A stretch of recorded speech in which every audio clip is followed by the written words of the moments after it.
Assalamualaikum warahmatullahi wabarakatuh. Hamdan wa syukran lillah. Sahabat Riyadul Barokah dimanapun sahabat berada, semoga dalam keadaan sehat walafiat. Sahabat selalu dikasih rezeki yang berlimpah oleh Allah Subhanahu wa taala. Amin ya Allah ya rabbal alamin. Meneruskan pengajian kita masih membahas tentang bab sholat. Bismillahirrahmanirrahim. Wala qada'a 'alal kafiri idza aslama. Bagaimana kalau seandainya ada non muslim mu'alaf masuk agama Islam? Apakah beliau ketika menjadi non muslim beliau tidak sholat, apakah itu wajib dikodok setelah beliau masuk agama Islam? Contoh, Zaid non muslim, umur 12 tahun diwajibkan melaksanakan sholat sekalipun beliau tidak sah kalaupun sholat. Umur 20 tahun masuk agama Islam, berarti beliau tidak sholat 8 tahun. Nah, yang 8 tahun itu apakah wajib dikodok apa tidak? Wala qada'a 'alal kafiri, tidak diwajibkan mengodok sholat Zaid yang sekarang masuk agama Islam. Jadi yang 8 tahun itu tidak wajib dikodok. Idza aslama, ketika beliau masuk agama Islam, tidak wajib kodok.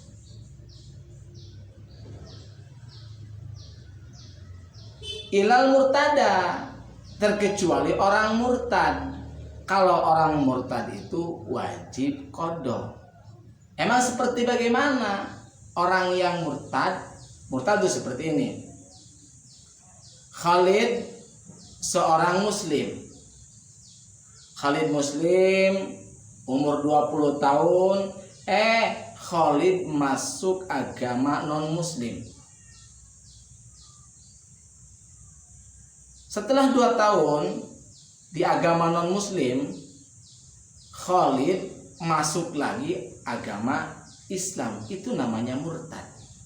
Jadi yang 2 tahun Khalid tidak sholat itu wajib dikodok ketika Khalid masuk lagi ke agama Islam. Itu namanya murtad, wajib kodok. Bagaimana kalau seandainya orang gila, orang hilang akal? Wala 'alal majnuni, wala qada'a 'alal majnuni, tidak diwajibkan mengkodok orang yang gila. Orang gila tidak wajib kodok. Contoh, umur 20 tahun Zaid menjadi orang gila. 20, 21, 22, 23. 3 tahun Zaid dalam keadaan gila. Umur 24 tahun Zaid menjadi sehat. Sehat, akalnya sudah tidak menjadi gila lagi. Apakah yang 3 tahun ini wajib kodok? Wala qada'a 'alal majnuni, tidak diwajibkan Zaid yang gila selama 3 tahun, sekarang sudah waras, sekarang sudah sehat, itu tidak diwajibkan untuk mengodok sholatnya. Wala qada'a 'ala mughma alaih. Bagaimana kalau seandainya ada orang yang ayan, hilang akal, ayan. Biasanya ayan itu tidak lama. Biasanya paling 4-5 menit, kelepak, ayan sadar lagi. Bagaimana kalau seandainya ayannya ada sampai 4-5 jam sehingga meninggalkan sholat? Contoh, jam 12 kurang seperempat Zaid ayan, kelepek ayan, tidak sadar lah beliau. Sadar-sadar jam 4 sore atau jam setengah 4 sore setelah masuk waktu asar. Berarti waktu dohor Zaid tidak sholat karena kan ayah. Apakah itu wajib diqadha? Wala qadha ala mughma alaih. Maka sholat dohor yang tertinggal karena ayah itu tidak wajib qadha. Bagaimana kalau seandainya ayahnya sebentar, ayahnya baru paling kisarannya 5 atau 6 menit. Jam 12 atau setengah 1 Zaid ayan kelepek ayah. Dapat 5 menit sadar lagi, maka itu wajib langsung melaksanakan sholat. Wala qadha ala sakron ba'da suhim ila idza ta'adu bidzalika. Bagaimana kalau seandainya ada orang yang mabuk? Mabuk, hilang akal. Wala qadha, tidak diwajibkan mengqadha sholat yang tertinggal karena mabuk, dan mabuknya bukan mabuk yang disengaja, bukan mabuk anggur merah yang disengaja. Contoh, Khalid seorang petani. Ketika dia istirahat dari kerjanya di sawah, dia ke tempat istirahat. Ternyata di tempat istirahat ada botol yang berisi obat sawah. Karena beliau panas, beliau tidak tahu kalau ini obat sawah, maka diminumlah obat sawah dan beliau mabok. Setengah 12 minum mabok, sadar-sadar beliau jam 6 sore karena mabuk obat sawah. Berarti sholat zuhur dan sholat asarnya tertinggal. Itu mabuk yang tidak disengaja. Apakah sholat itu wajib diqadha? Wala qadha ala sakron ba'da suhuhim. Itu tidak diwajibkan qadha sholat pada orang yang mabuk dan mabuknya tidak disengaja. Bagaimana kalau seandainya mabuknya disengaja? Contoh, jam setengah 12 siang Zaid meminum anggur merah, minum alkohol sehingga dia mabuk. Dia mabuk jam 4 sore baru sadar. Bagaimana? Kalau seperti itu wajib untuk diqadha. Wala al-shaghiri idza balagha. Bagaimana kalau seandainya anak kecil? Anak sekarang yang sudah balik. Masa balik kalau perempuan masa baliknya umur 9 tahun. Kalau laki-laki masa balik itu umur 12 tahun. Jadi dari umur lahir sampai 12 tahun kalau laki-laki itu belum diwajibkan sholat. Sama puasa juga belum wajib.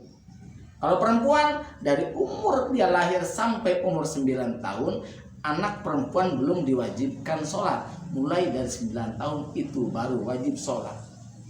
Nah, kalau perempuan yang umur 9 tahun apakah itu wajib diqadha? Kalau laki-laki yang umur 12 tahun itu wajib diqadha ketika dia sudah masuk masa balik? Apa tidak? Wala qadha ala shaghiri idza balagha. Tidak diwajibkan untuk mengqadha sholat anak yang baru balik ketika masih kecil, itu tidak harus diqadha. Wa yajibu 'alal abai wal ummahati ayamuru auladahum bis sholatin dasab'a sinina. Hanya saja diwajibkan kepada seorang ibu dan ayahnya, bapak dan ibunya, untuk memerintah sholat kepada anaknya inda sab'a sinina, ketika anak kita berumur 7 tahun. Ketika anak umur 7 tahun, maka wajib ibu dan bapaknya memerintah sholat kepada anaknya. Waktu zuhur, nah sholat. Kalaupun anak tidak mau sholat, maka anak belum diwajibkan sholat. Akan tetapi kewajiban kepada kita sebagai orang tua, kita wajib memerintah sholat. Anak tidak mendapatkan dosa sekalipun tidak sholat, tapi kita sebagai orang tua kalau seandainya tidak merintah sholat ketika masuk waktu sholat, maka kita yang mendapatkan dosa. Sama puasa sama. Bagaimana kalau seandainya anaknya udah umur 10 tahun kalau laki-laki? Wa yadribuhu ma'ala tarkiha inda syaratin. Kalau seandainya anaknya sudah umur 10 tahun, sekarang masuk waktu sholat, maghrib waktu sholat, maka kita sebagai orang tua wajib perintah sholat kepada anaknya. Dek, sholat ke masjid. Kalau seandainya anaknya tidak mau, wayadribuhum ala tarkiha, maka wajib kepada orang tuanya memukul anaknya. Awas dengan catatan dorban goiro mubarihin, memukulnya jangan sampai membahayakan. Jangan dipukul mukanya, jangan dipukul giginya, cukup dipukul dengan lidi betisnya atau tangannya yang tidak bisa membahayakan. Wafdolu ta'jilus sholat, wallahu a'lam bishawab. Sahabat, sekalipun sedikit semoga bermanfaat. Insyaallah kita lanjutkan lagi untuk yang selanjutnya. Sahabat, semoga jangan ketinggalan kajian-kajian saya Ustaz Aden tentang ubudiyah sehari-hari. Semoga bermanfaat.